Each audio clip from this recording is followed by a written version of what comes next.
All right, you made it to the other side of M Street.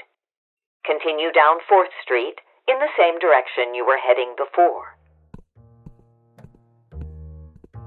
The tall buildings to your left and right were built in Clothiel's era. This is about standard height for today's buildings.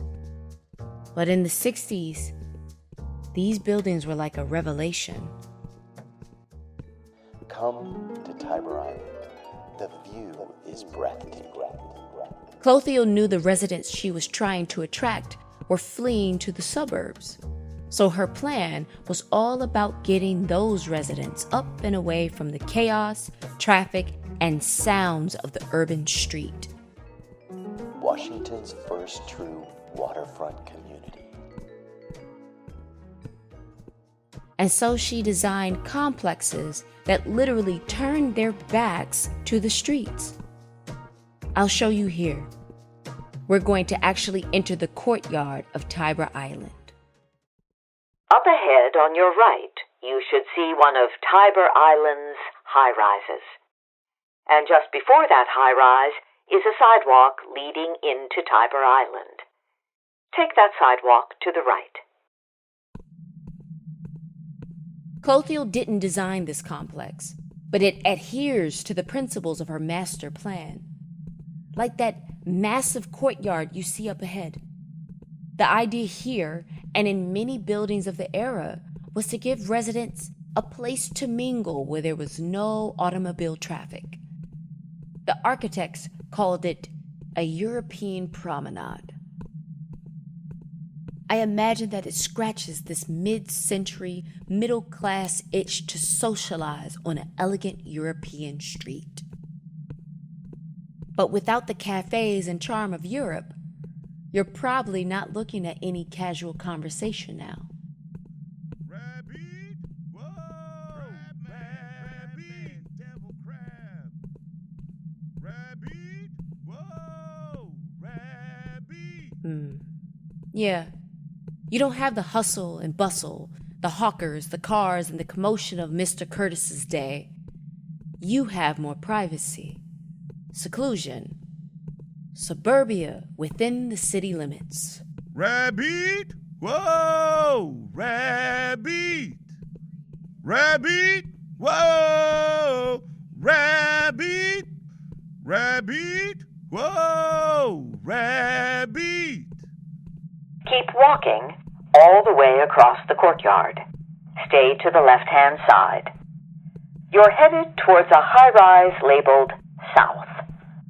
Stop when you get to that high-rise. That's why it's so surprising to me that Joseph Owen Curtis actually chose to move here in 1975. Yeah, he lived here in Tiber Island until his death in 2005. You should be stopped by the South Building now. With the South Building on your left, look up and you see 2 more Tiber Island high-rises ahead of you. The far high-rise was where Owen lived. His balcony was on the top floor, furthest from you. Look at your phone now to see a picture of Owen standing on his balcony. I've seen pictures of him on his balcony. It's over on the riverside of the complex with huge views of the Potomac and city all around him. He still had his dark room, set up in his kitchen, still taking photos of Southwest.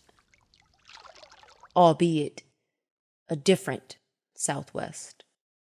Keep walking past the South high-rise, keeping it just to your left, and then take the steps down to a sidewalk. When you get to the bottom of the steps, you're forced to turn left. Make that left, and you should be walking with the high-rise on your left and a brick wall on your right. Beyond the wall are some more low-rise condominiums.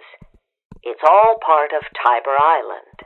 As you walk down, notice how the all-glass first floor of the high-rises make it seem like they are floating above the ground.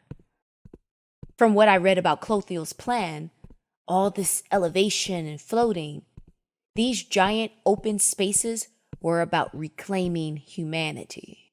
Up ahead, jog left and then right to stay on the sidewalk. She saw man, meaning humans, being caught between faceless suburbs and chaotic cities. They needed spaces to move in, time to think. She wanted to build spaces that were an enlargement of our own being. The problem is that she didn't recognize all the humanity that was here before the bulldozers.